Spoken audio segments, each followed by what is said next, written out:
I want to give you a kind of the backstory of the MOTH program.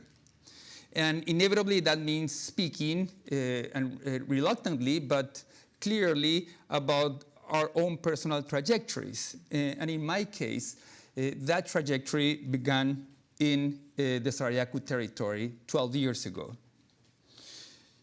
I was there on a mission to help implement a historic ruling by the Inter-American Court of Human Rights, which is widely considered the main precedent in international indigenous rights law, that in 2012 protected the rights of the indigenous Sarayaku community of the Ecuadorian Amazon to be consulted before any oil drilling project would be authorized in their territories. That capped a historic campaign, two-decade campaign, to fend off various attempts of the Ecuadorian state and transnational oil companies to drill for oil in the Sarayaku territory.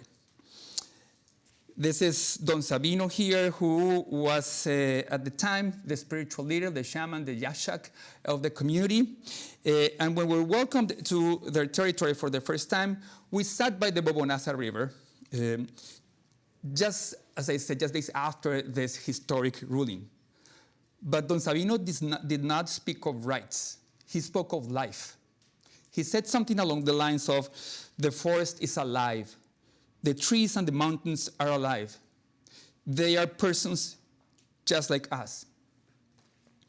And he spoke in a voice so quiet that it felt like an invitation to listen intently to the sounds all around us.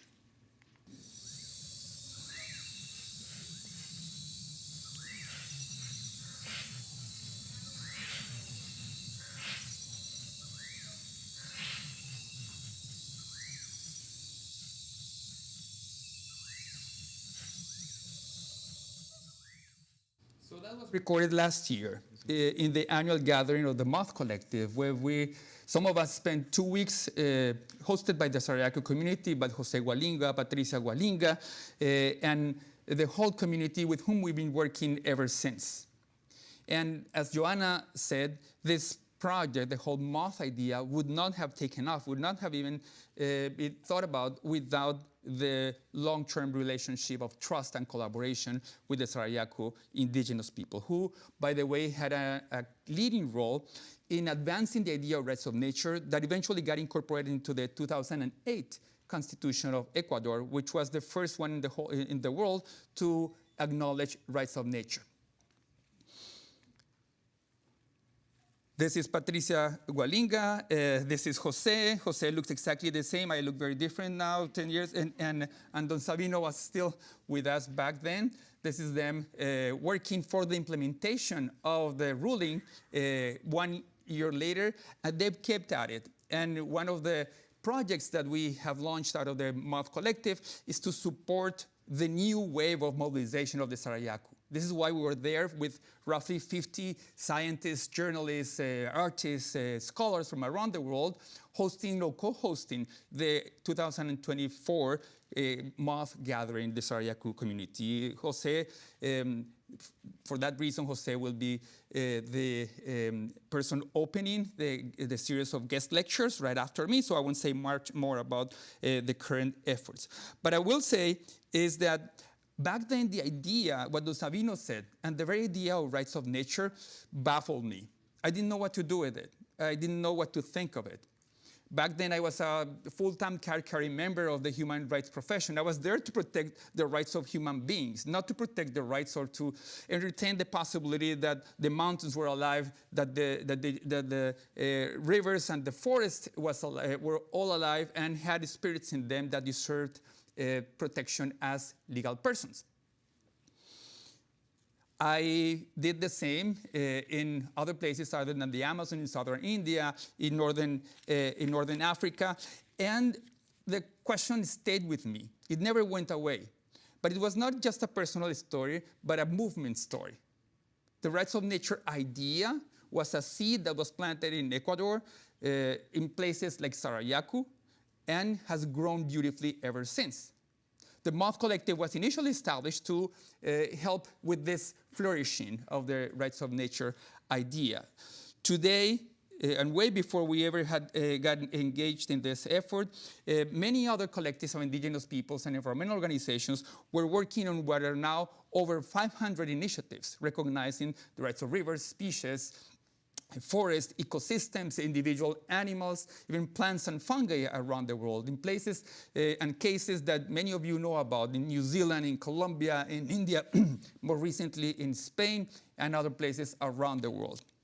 So the idea of rights of nature is moving from the periphery of the legal field to the center of the legal field. And we thought that 3 years ago, we thought that we would join this effort to bring law fully into a conversation that was already happening in other fields. It was happening already in biology, where biologists had been busy uncovering the intelligence not only of animals, but also of plants and fungi.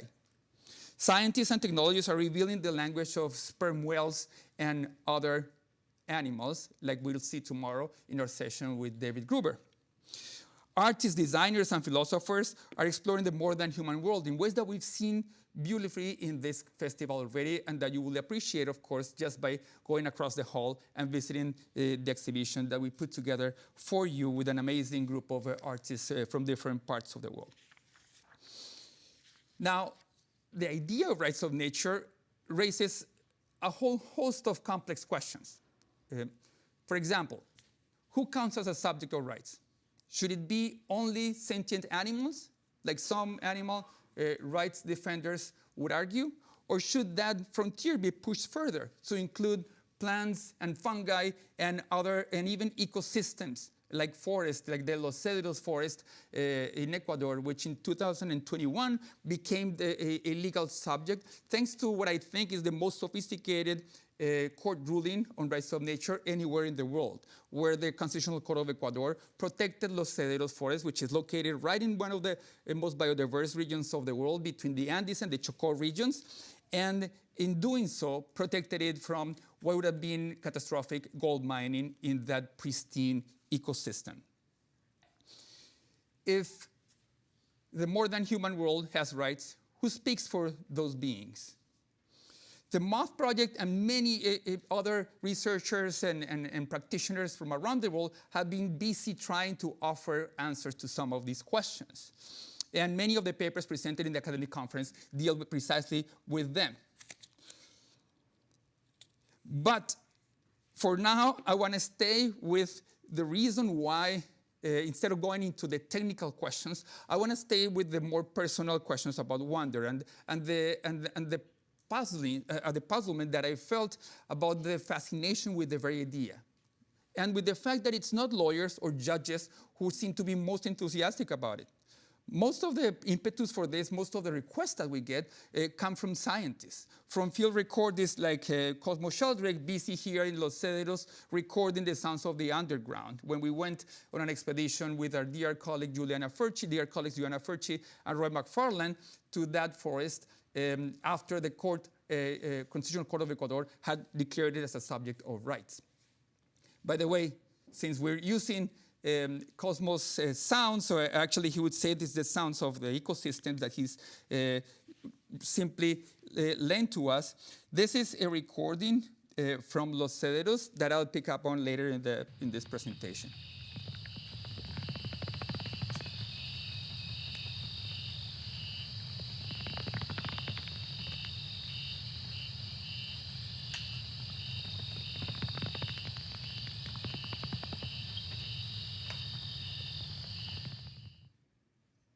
Does anyone know what that sound is? It's bats. It's bats, and if you want to look at some cool gear, you can approach Cosmo and ask him how he manages to capture the sounds of bats that are impossible to hear with our naked ears. So this is just part of what I would call a planetary listening exercise. There are some professional listeners like Cosmo who deserve the title, which I think is the coolest title, of field recordist. But there are also field biologists that we have the privilege to collaborate with and who were core members of the MOTH Collective since the inception of the project. like our dear friend Merlin Sheldrick, who will be talking with John Watts later today, like David Gruber out of the SETI project, listening intently to the language of whales, but also researchers like Monica Gagliano listening to plants. And it was this planetary listening exercise that really intrigued us all at the Moth Collective. We lawyers felt, well, if these people are trying to listen, what if we connect the dots and go back to the words of Don Sabino, who said, listen carefully, listen to the sounds of the forest, listen to the sounds of the more than human world, and see what that listening exercise do for you in the field of law. So in understanding that enterprise in those broader terms, I think that we, and definitely I, have managed to come to a much more comfortable place with the idea of rights of nature and work more fully on it after establishing the Moth Collective.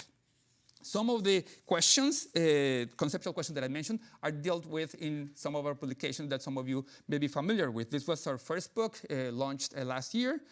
And in some other publications, like this one, we've gone deep into the implementation of some key pieces of legislation or some legal court rulings that we think need to be kept alive so that they don't stay just as a lofty declaration on the acknowledgement of rights of nature, but they actually continue to make a difference on the ground. So one of the lines of work of the Moth Collective is precisely that, to work on implementation, to make sure we are researchers, but we're also advocates, and our modus operandi, as I hope we'll have a chance to discuss later today, is a back and forth between action and research. And on the action side of things, we turned that expedition, 10-day expedition in 2022 in the Los Cedros forest, and then a second visit last year with a group of researchers from NYU into this report that tracks down what's happened with that decision.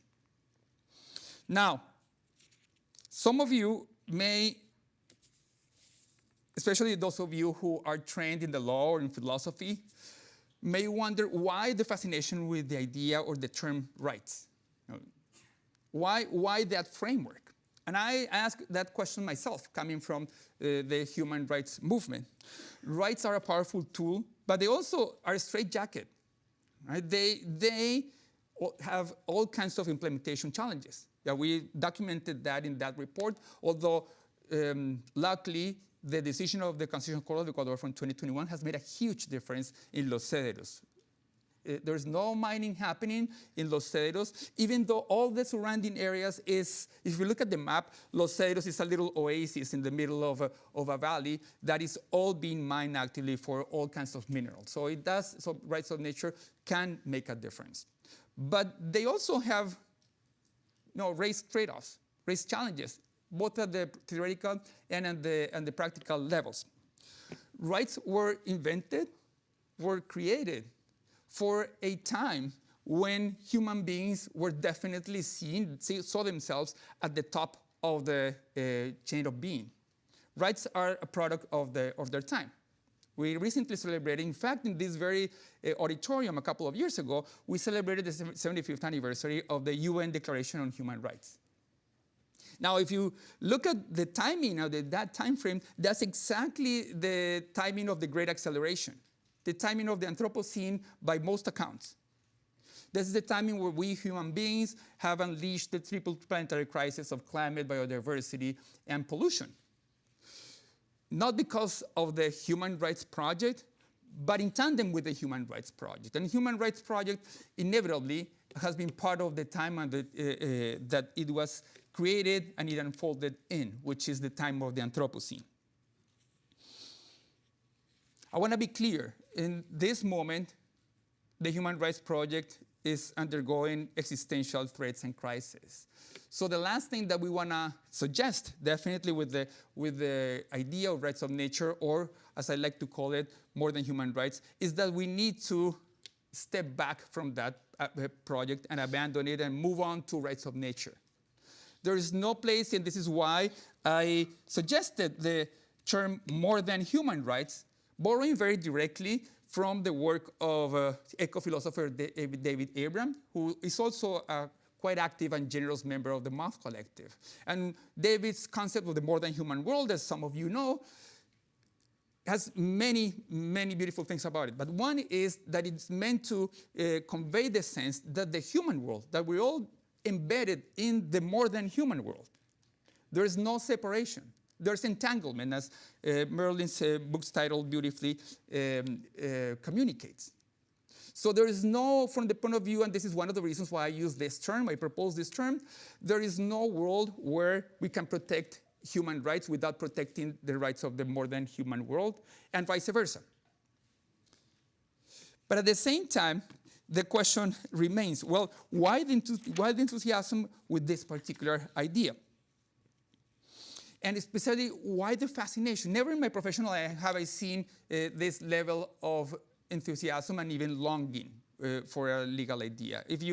Many of you work with these legal materials, with legal cases, and you will see that intuitively, a lot of individuals from grassroots communities to journalists to scientists to artists are immediately kind of provoked in a very positive way by the idea that a sperm whale would be a rights holder, that a whole ecosystem, like a river or a forest, deserves to be treated as a subject of rights. Now, with the more than human rights framework, what I want to avoid are those some pitfalls that may arise when the rights framework is applied to the more than human world. The very idea or the very terminology of rights of nature may end up reinforcing the separation between nature and culture, between the environment and humans. So to avoid that separation, I offer this very friendly complement. It is meant as a complement, not as a replacement. And most of all, we in the More Than Human Life project, I'll explain why we move from rights to life in a moment, want to make sure that we also offer a friendly provocation to the human rights movement. Because the problem of the human rights story is that in our effort to connect with one another, we saw it as necessary to disconnect from the web of life. We humans declared ourselves the only citizens of the earth. We labeled all other beings as aliens without rights, and we built moral and legal walls to keep them out. Now move on to how we have deployed this idea and how we work in practice. I want to go back for a moment, and I'll do this a couple of times in the next few minutes, to go back to the origins of the word human. And I do this not out of pedantic kind of lawyerly move, but because this is a substantive idea here, that a lot of this exercise is about remembering. This morning in our small group discussions, we realized that a lot of the papers are using words and ideas and concepts that start with the prefix re, re, which means in Latin back, to going back. So recognizing is to know again. To remember is to bring back together. To respond means to promise back. And the idea here is that by looking at the ancient origins of some of our own Western words, let alone some of the ongoing terminology and existing and surviving terminology of many indigenous peoples, we will be able to remember that we knew how to do this. And it's not just contemporary indigenous cultures and nations, but it's also different strands in Western cultures that point in the similar directions. And this is why human and the etymology of the word human is helpful. It comes from the Latin word or the Indo-European root that means earth, soil, humus. This is why human is related to humus, or humus, not humus, but humus. Yes, I've had a lot of that because, as you will tell, Yusuf is from Lebanon, and we have quite a bit of humus at the center. So humus, humbling, interestingly, comes from the same root. Likewise, humility.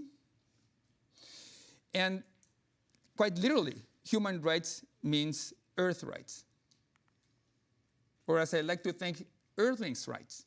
So is this intrinsically entangled, interconnected idea of human rights that we work with. Rights are not enough. The terminology and the idea and the project is also meant to invite us all to think beyond rights. Rights are probably the most generative grammar, progressive grammar of Western legal modernity. Right? This was the proposition that all human beings deserve equal treatment and respect. As you can tell, that's, again, a radical, even revolutionary grammar these days. But it's an imperfect grammar because it was, as I said earlier, not built, not created for this time of ecological crisis. So just like any grammar, we cannot operate with one word. If our grammar in Spanish or in English or in all the other languages that are represented here only had nouns, it would not be a very fun language to speak, right? We wouldn't have verbs. Like Robin Wall Kimmerer shows in her beautiful Braiding Sweetgrass book, some indigenous languages have many more verbs that denote the activity, the agency of the more than human world. So bays and beaches and oceans do things. There are verbs for those non-human entities that show that they're actively shaping the world.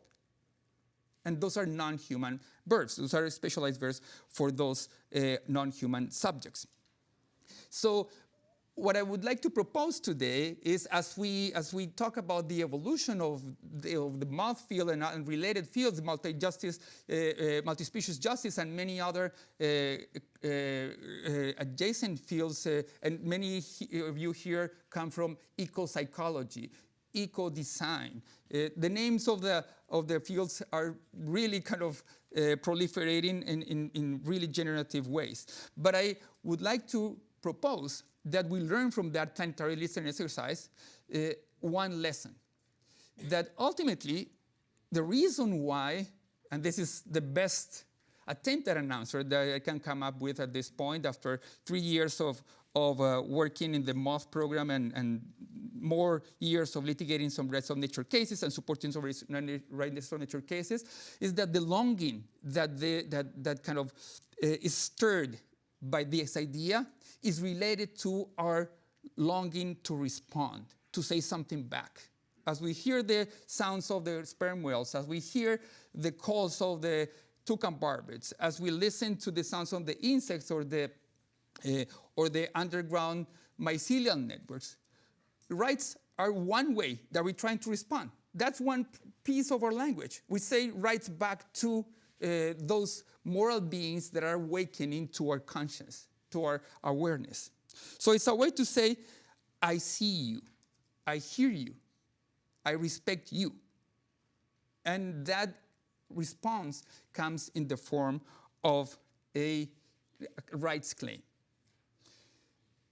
One related etymological idea here, and I promise this is the last one, is the prefix re is also in reciprocity. Reciprocity is ultimately, in Latin, means back and forth. Means moving between two sides, rocking back and forth. To me, it's a dance. It's promising back. It's a movement that is mutual. It's not unilateral. It's not species isolationism. It's not human supremacism, but it is reciprocal. And this jives actually quite well with the Robin Wall Kimmerer's idea of the ethics of reciprocity, of kinship, and the gifts. That, of course, is deeply embodied in indigenous worldviews like the Sarayakus that Jose is going to speak about. So ultimately, rights of nature, or more than human rights, are a legal grammar of animacy. So the legal grammar of animacy is our attempt to think in different terms, in different concepts, a world where all of a sudden we're listening to what Don Sabino said back in 2012 to me. Everything is alive. And this is why some of the concepts in the rights of nature and similar frameworks may sound strange and unfamiliar. Because we respond, we're not used to those answers. But what I would like to leave you with is the fact that more than answers, what's interesting and what's been interesting to us in the MOTH project is the types of questions that become possible. Once you reframe the question, when you reframe the conceptual apparatus, then questions that would make no sense become plausible, even potentially answerable. And this is why, because we've gone quite far beyond rights, we switched to the name of More Than Human Life last year. So now the More Than Human Rights Project is one line of work under the More Than Human Life program. This is why this morning I was telling the designers in our group that they're not interlopers, that they're not they're not foreigners in this land, that they're fully welcome, and that this project is meant for them as much as for lawyers and judges and legal scholars and practitioners. I want to leave comments about how we work to the conversation with Joanna, but I do want to exemplify, I want to illustrate with just one experiment how the MOTH program has evolved. Experiment is a song. 4 of us here, part of the MOTH collective, Rob McFarlane, who's taking the selfie here, a fantastic nature writer who's about to publish a book that I would recommend to everyone. The book is called Is a River Alive? And one of the chapters in that book is about the expedition that we did in 2022 to the Los Cedros Forest. There's Juliana, there's Cosmo at the bottom, and then there's our fantastic guide, Martin, Dylan, our travel companion, and then me there. And we were there in the middle of the forest. And as we finished the really steep climb to the high camp, Rob, as he does, started to scribble lyrics that basically flowed from the tip of his pen. And Cosmo was there, and briefly after Rob finished some draft of the lyrics, started to put music to it.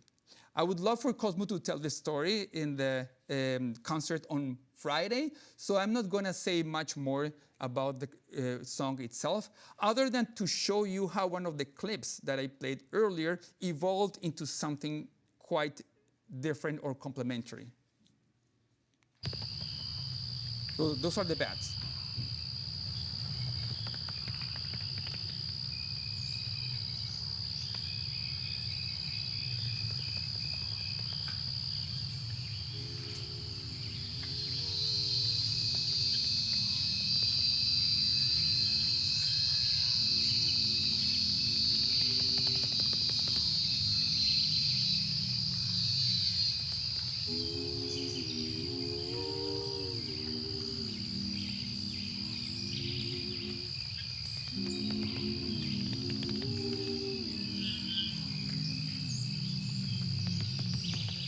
Please speak in your leaves, please, in the streams. Tell me your dreams. Trees, speak in your leaves, please, in the streams. Tell me your dreams. Trees, speak in your leaves. Provocation to come. I don't need any provocation, any invitation to come to the concert, because that's the most fun part of the program, so you'll be coming back for that. But I want to say is that as we were discussing, as we were listening to, just yesterday we recorded a podcast interview, the 4 of us, with Emergence Magazine about the song. And we all remember that pretty much the song was finished by the time we went down that hill. And by the time we went down the hill, I had suggested that we extend this experiment to the legal field, since the song had been pretty much created with the forest, with the sounds of the forest. Since also we have never met, or at least become rapid friends without the forest, that the forest was effectively a co-author. So we worked with colleagues in the lawyer colleagues in Ecuador, with the MOTH team, and turned this idea into a legal petition to the Copyright Authority in Ecuador to formally acknowledge the moral authorship or co-authorship of the forest of this song created by the forest and by 4 humans. Actually, it was mostly Rob and Cosmo, but Juliana and I chipped in with some ideas and some words, and Juliana does sing beautifully in the song. So I want to end simply by saying that the fact that we're highlighting and the reason why I am featuring this particular experiment among many that I'd love to talk to you all about at some other point is because this is a song, it's a piece of art, and it is oral language. It is a verbal expression of the recognition of the more than human world. And for those of us who spend a lot of time in academia or in journalism, text has become kind of the dominant form of communication. And as we know from David's work and from many other David Abrams' work, there's something fundamental that is lost as language goes from oral to written. What's lost is the sensorial aspect of language. The fact that we're exchanging the air that we breathe. The fact that that only happens when we gather together in person, like we gathered together for 10 days or so in Los Cedros. And this is also why, among other reasons, we feature so prominently poetry, song. We're going to screen a achingly beautiful film by Shaunak Sen tomorrow, which is All That Breathes. And you'll see how beautifully that, if you haven't seen this movie, this is what probably you'll remember the most about this festival. It's all centered around the air we breathe with birds and other animals and other non-human entities. So just to wrap up here, the invitation here is going back to Don Sabino, both to listen and to begin to speak and to speak back and talk back in ways that are respectful, in ways that are reciprocal, in ways that are thoughtful. And if anything cuts across the various experiments that we're undertaking in the MOTH program, is that commitment to listen and to be very careful, even tender, as we talk back.